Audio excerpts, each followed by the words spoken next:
네, 2008년도 이제 BP실 교육 일단 마지막 시간입니다.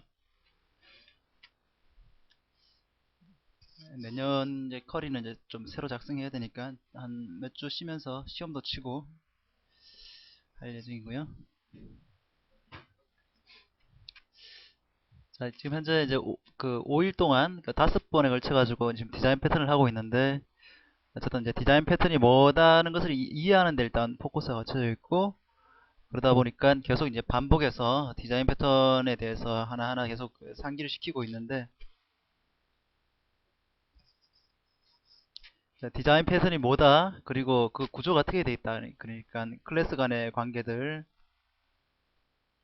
이 각 클래스 내지는 객체가 어떤 역할을 하는지 이런 것들을 정확하게 알고 있어야지 어떤 시기에 쓸 수가 있는지를 알 수가 있고, 일단 그러한 개념이 서 있으면은 각각의 패턴을 적용할 때 장점과 단점 뭐 이런 것들을 또 아울러 이해할 수 있을 텐데, 뭐 세부적인 것들은 나중에 이제 패턴을 내가 적용하려고 했을 때 그 책이라든가 실제 카탈로그를 참조하면은 좀 더 자세히 알 수 있으니까 먼저 각각의 패턴이 뭘 하는 거다라는 것을 정확하게 이해하는 게 그러니까 전체적인 사항을 가지고 있는 게 일단 제일 중요하다고 생각이 됩니다. 그래서 어떠한 패턴이 있고 어떠한 패턴 비슷한 게 있었다라는 정도가 연상이 돼야만이 그러한 그 패턴을 한번 적용해 볼 수가 있는 거고 그리고 각 클래스와 객체 간의 관계가 결정이 된다 하더라도 그것을 이제 각각의 랭귀지로 옮기는 거는 또 하나의 다른 작업이기 때문에 그것도 그 실제 해보지 않으면 모르는 거죠. 그러니까 실제 자바로 이거 그뭐 템플릿 메서드라든가 아니면 뭐 다른 뒤에 나오겠지만 이 비헤이브럴 패턴에 있는 부분들을 옮기는 것이 어떤 경우는 단순할 수도 있고 어떤 경우는 또 안 맞을 수도 있는 거 있기 때문에 각각 해보지 않으면 알 수가 없습니다. 네, 어쨌든 수업을 시작하도록 하겠습니다.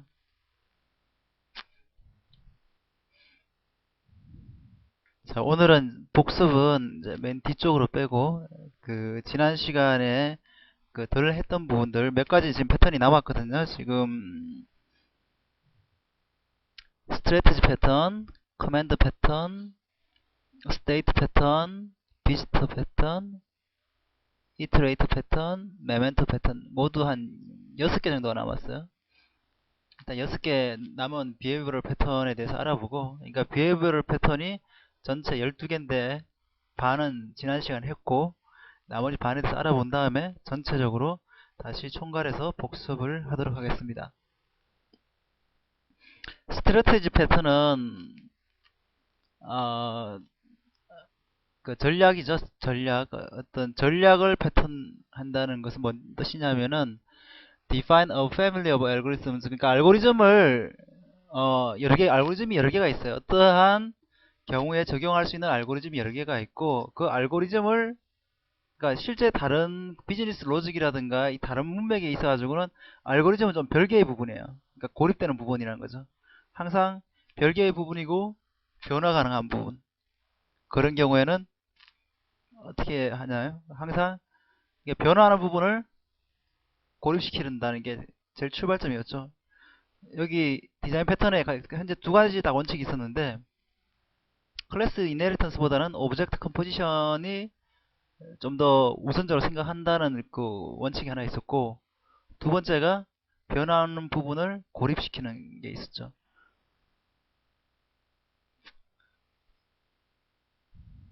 네. 그래서 현재 여기서 스트래티지 패턴에서는 변화하는 부분이 바로 알고리즘이란 거예요. 그래서 내가 만약에 그 소팅을 한다. 소팅을 하는데 어떻게 해도 소팅만 하면 되는 거잖아요. 어떻게 보면은 비즈니스 로직 입장에서는. 그래서 소트 이렇게라는 그 로직이 있어요. 근데 실제로는 성능이라든가 이 다른 가지 요소들이 있기 때문에 이 소트를 여러 가지 방법으로 구현할 수가 있다는 거죠. 힙 소트를 할지, 퀵 소트를 할지, 버블 소트를 할지, 뭐 여러 가지 알고리즘을 적용할 수가 있습니다. 그런데 그것이 전체 어떤 비즈니스 로직상에서 전혀 영향이 없어요. 그거는 그 소트 알고리즘 내에서만 결정을 하면 되는 거거든요. 그러면은 그러니까 그 소트의 알고리즘을 뭐로 할 건지 그 소트의 알고리즘 구현체를 뭐로 할 건지 이 부분을 고립시킨다는 거죠. 그래서 소트 알고리즘 해가지고 소트 뭐 이렇게 나중에 콜을 할 거기 때문에 소트 알고리즘이라는 그 멤버를 하나 갖고 있으면 될 거고, 그죠? 실제 그 소트하는 시점에서 소트 알고리즘에 대해서 소트를 콜하면 되겠죠. 그리고 소트 알고리즘은 인터페이스로 소트 알고리즘이라는 게 만약에 있으면은 퀵 소트 알고리즘, 힙 소트 알고리즘 이렇게 자식 클래스들이 그 구현되어 있으면은 그 알고리즘을 원래의 비즈니스 로직에서 완전히 분리해 가지고 어, 관리할 수 있겠죠. 그런 것들이 이제 비헤이브럴 패턴의 가장 좀 뭐랄까 일반화된 형태입니다. 그래서 다시 얘기를 하지만 알고리즘의 어떤 알고리즘 자체가 여러 개가 있고, 그리고 이 알고리즘들을 서로 바꿀 수 있도록 구조하는 걸 가지고 스트래티지 패턴이라고 합니다. 그 팔러시 패턴이라고도 하고요. 그러니까 뭐 전략이나 팔러시나 뭐 어쨌든 비슷한 용어니까 네, 그렇게 되어 있습니다. 일단 내용을 볼게요.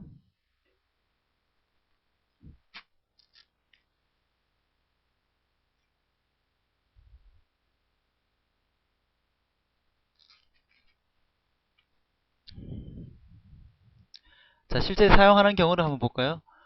자, 여기서 스트래티지에 해당하는 놈은 바로 이 컴파지터입니다. 컴파지터가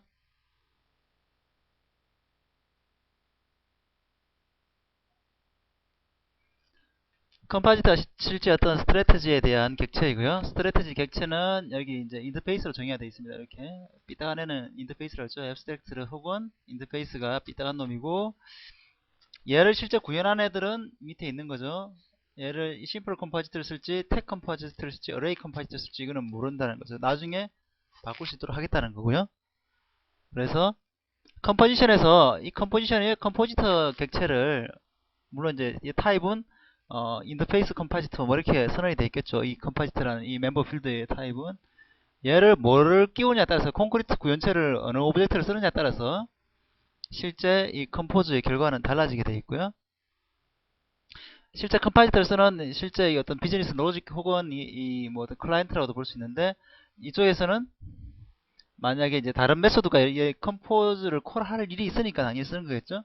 여기서 리페어라는 메소드를 콜할 때 내부적으로 컴파지트의 점 컴포즈 뭐 이렇게 콜을 할 거고요. 실제 이 컴포즈가 어떻게 동작하는지는 이 컴파지트가 어떻게 주어졌느냐에 따라서 결정이 된다는 거죠. 그래서 변화하는 부분은 바로 이 컴포즈 구현체가 달라지는 거죠. 컴포즈 안에 동작하는 방식이 다 다른 거죠. 세 가지가 다. 하지만은 컴포지션 입장에서는 컴포즈만 하면 되는 거죠. 그죠? 그래서 변화하는 부분은 컴포지션에서는 완전히 빠져버린 거죠. 그리고 그 변화하는 것들은 모두 컴파지터의 이러한 클래스 하이어르키에 다 델리게이션 위임되어 있는 거죠. 그래서 변화가 완전히 고립되어 있고, 그것이 나중에 인터체인저블하게 되어 있다. 실제 뭐 디자인 패턴 대부분 다 이런 꼴로 되어 있죠. 다 이네리턴스를 어느 정도 사용하고, 이네리턴스를 사용하는데 이쪽에 갖고 있을 때 얘가 그 상속을 쓰느냐 아니면은 오브젝트 컴포지션을 쓰느냐, 얘는 지금 컴포지션을 쓴 거죠. 멤버 필드를 갖고 있으니까. 그죠? 뭐 그런 정도만 차이 있고, 다 디자인 패턴 뭐 생긴 꼴은 다 비슷비슷합니다. 자, 이거 뭐 그 몇 개 되지도 않지만은 다 비슷비슷하지만 그 각각의 함의는 조금씩 다르고요. 다시 좀 더 일반화해서 보면은, 보통은 이제 컨텍스트 얘가 지금 현재 있을 거고, 컨텍스트 인터페이스 안에서 아마도 어떤 스트래티지점 알고리즘 인터페이스를 콜했을 겁니다. 내부적으로. 그리고 각각의 스트래티지 객체를 컨텍스트가 멤버로 갖고 있고, 멤버 필드로 갖고 있고요. 그리고 스트래티지는 인터페이스로 선언되어 있고, 실제 핵심되는 그 sort라는 메소드는 여기서는 이제 알고리즘 인터페이스라는 메소드가 될 거고, 각각의 구현체가 여기 있는 거죠. 그래서 스트래티지 A, B, C가 서로 다르게 동작하는데, 그것들을 컨텍스트는 알 필요가 없는 거죠. 얘들은 어쨌든 간에 원하는 결과만 주면 되는 거고, 알고리즘은 일단은 케어를 하지 않겠죠. 그러한 구조로 가는 게 바로 스트래티지 패턴입니다. 네, 스트래티지 패턴은 굉장히 또 뭐 많이 사용되고요. 굉장히 좀 심플한, 뭐 굉장히 그 디자인 패턴 중에서는 굉장히 단순한 형태의 어, 패턴에 해당합니다. 자, 여기서 이제 잠깐 이제 얘기를 해볼 부분에 이제 빌드 패턴하고 어떻게 다를까 하는데, 자, 상민 씨, 빌드 패턴이 어떤 패턴이었죠?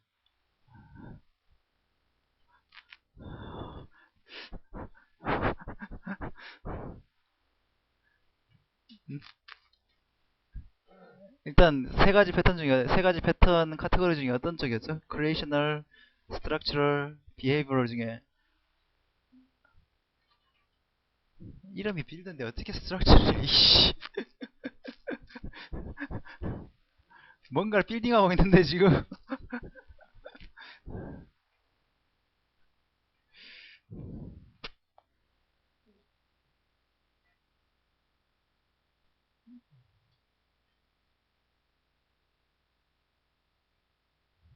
네, 다시 빌드 모형을 보도록 하겠습니다.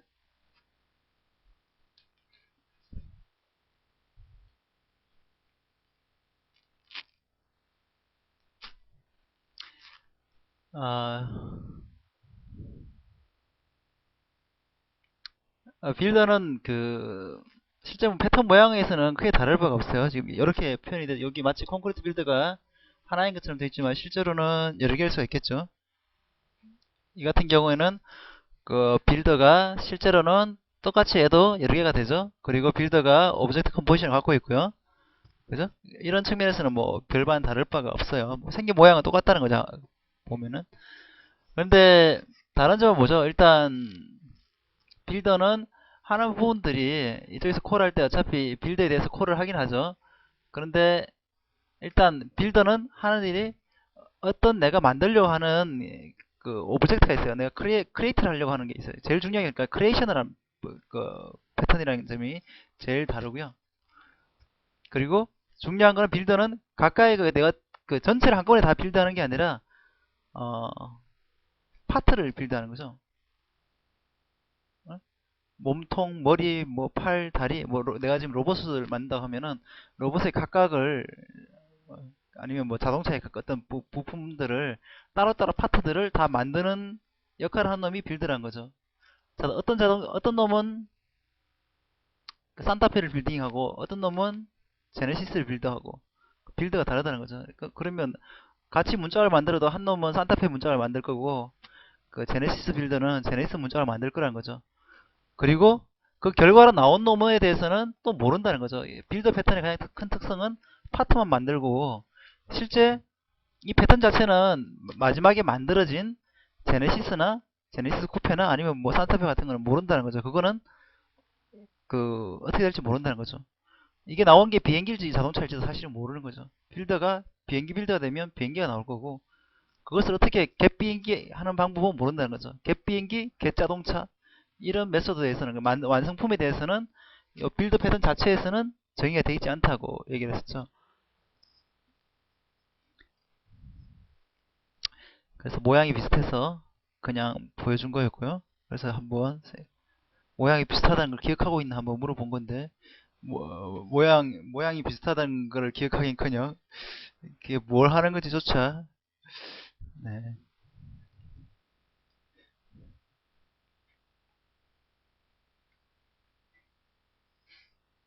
네.